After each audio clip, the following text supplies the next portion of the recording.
Welcome students of FEI. This is your teacher Mukhtar sir. आज हम बात करेंगे इंडियन कॉन्स्टिट्यूशन की और इसके पार्ट नंबर 2 की हम बात करेंगे। So let's begin this very video. Hope you will enjoy this very video इंशाल्लाह ताला। So far as the Indian constitution is concerned, तो इसको हमने ऑलरेडी डिस्कस किया हुआ है। इंडियन कॉन्स्टिट्यूशन बेसिकली एक ऐसा सिस्टम है, एक ऐसा रूल्स एंड रेगुलेशंस की एक बुक है, आप कह सकते हैं किसी हद तक, जिससे नेशन को चलाया जाता है, गवर्नमेंट को फंक्शन किया जाता है। ये डिफाइन करता है powers of government, rights and duties of citizens. इसमें हम अच्छी तरह से एक्सप्लेन करते हैं और देते हैं। When we go back in the history of this constitution, there are some specific number of people who are basically responsible for making this very constitution. अरे यार, उनका बहुत अच्छा खासा रोल बना हुआ है। इस कॉन्स्टिट्यूशन को बनाने में अनथक मेहनत लगी है। और कॉन्स्टिट्यूशन जो है ये कंप्लीट अथॉरिटी देता है पीपल ऑफ इंडिया को। भाई साहब, इससे एक वैल्यू बनती है सिटीजन्स की, हैं उनकी सॉवरेनिटी, कंप्लीट अथॉरिटी उनको दी जाती हैं। ठीक है सर।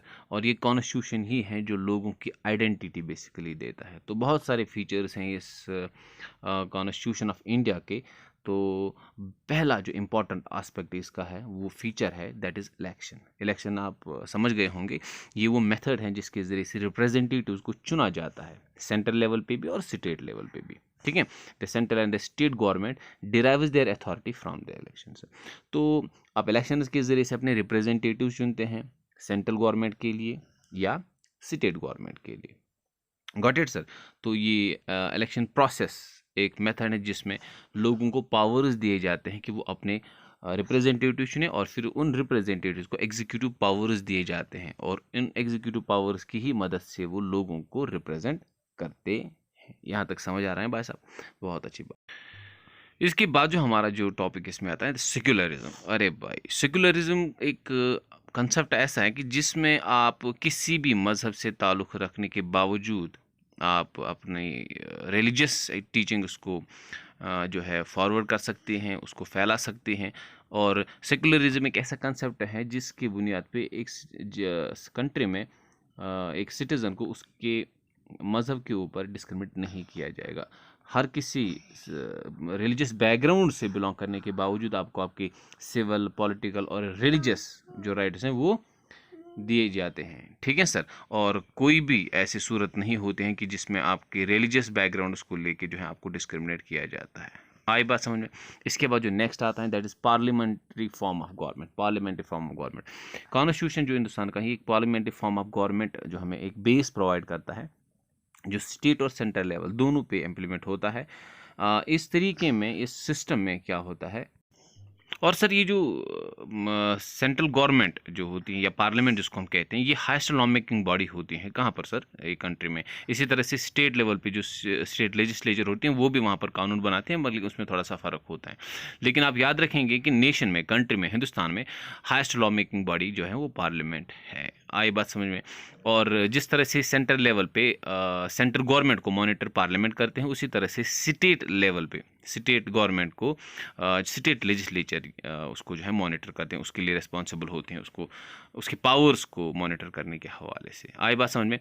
अच्छा sir, parliamentary form of government को रिस्पॉन्सिबल गवर्नमेंट भी कहते हैं, और इसको कैबिनेट गवर्नमेंट का भी नाम दिया जाता है। बात समझ में आ रही है भाई साहब? बहुत अच्छी बात। इसके बाद जो हमारा नेक्स्ट आता है पॉइंट, वो है फंडामेंटल राइट्स, बुनियादी हुकूक, बेसिक राइट्स, एसेंशियल वेलबींग के लिए जो सिटीजन्स को दिए जाते हैं उनको फंडामेंटल राइट्स कहते हैं। So for as the Indian constitution is concern, इसने भी अपने सिटीजन को भाई साहब जो है कुछ फंडामेंटल राइट्स दिए हुए हैं, जिनकी बुनियाद पे हम अपने आप को जो है अच्छा फील करवाते हैं, या हमें महसूस होता है कि actually basically we are the human beings. Otherwise if you see this reasons where we don't have these fundamental rights and all that, वहाँ पर इंसान अपने आप को जानवरों से ज़्यादा जो है अपने आप को फील नहीं कर पाते हैं।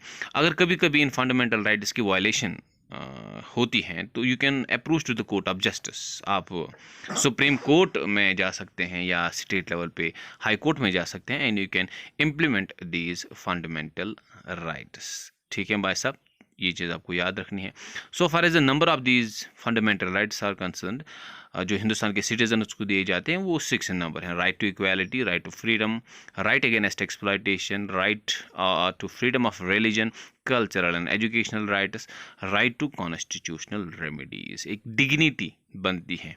The constitution provides the 6 fundamental rights for the citizens of India. Sir आई बात समझ में? जहाँ तक बात राइट टू इक्वालिटी की है, right to equality, you are same in front of the this court and all that. There will be no such discrimination based on color, creed, religion and all that in front of this court. हर किसी को एक ही निगाह से देखा जाएगा, कोई discrimination नहीं की जाएगी उसके रिलीजन की बुनियाद पे एंड ऑल दैट। इसको हम राइट टू इक्वालिटी कहते हैं। दूसरा, right to freedom, right to freedom provides citizens freedom of speech, expression, right to life, personal liberty, ये सब कुछ राइट टू फ्रीडम में दिया जाता है। सर आज़ादी का हक जिसको हम बोलते हैं, आप एक्सप्रेस कर सकते हैं, you are freely express your thoughts, हैं, पर्सनल लिबर्टी आपकी होती है, इसको हम फ्रीडम ऑफ राइट कहते हैं।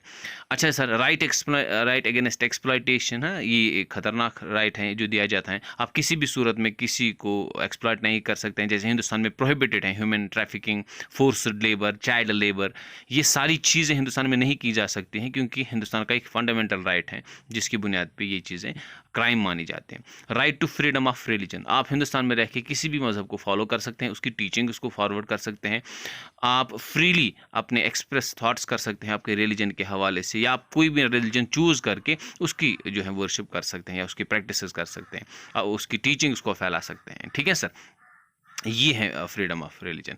इसके बाद cultural and educational right, cultural and education right seeks to preserve and provide special protection of the language, culture, religion of minorities and all that. So ये चीज़ें आपको फ्रीडम जो मिलता है कल्चरल एंड एजुकेशनल राइट, उसमें आप इसको दे सकते हैं। आप अपनी पर्टिकुलर रिलीजन की टीचिंग उसको फैला भी सकते हैं। ये पूरी तरह से आपको फ्रीडम दी जाती है एजुकेशनल इंस्टीट्यूशंस में, उसको आप इम्प्लीमेंट भी करा सकते हैं।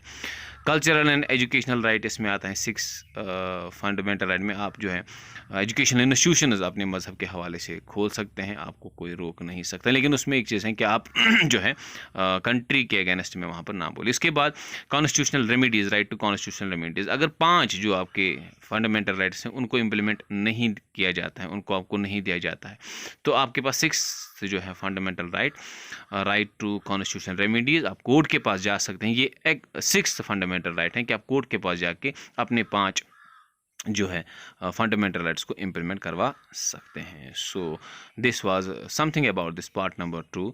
Hope you will enjoy this very video और इसको प्रिपेयर भी करेंगे। अस्सलाम वालेकुम।